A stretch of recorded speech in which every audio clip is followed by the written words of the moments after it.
1889 সালের 15 August British শাসিত ভারতের বুকে জন্ম নেয় এক স্বপ্ন। তার নাম মোহনবাগান। 1911 সাল। খালি পায়ে 11 যুবক দাঁড়িয়েছিল সাম্রাজ্যের বিরুদ্ধে। IFA shield final. ব্রিটিশ সেনাবাহিনীকে হারিয়ে ভারত পেল আত্মমর্যাদার প্রথম বড় জয়।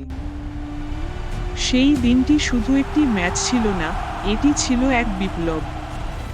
বছরের পর বছর ডিউরান্ড কাপ, লিগ শিল্ড, অসংখ্য ট্রফি, সবুজ মেরুন রং হয়ে উঠেছে গৌরবের প্রতীক। আর যখন কলকাতা ডার্বি আসে, শহর থেমে যায়, কারণ এটি শুধু ফুটবল নয়, এটি পরিচয়ের যুদ্ধ।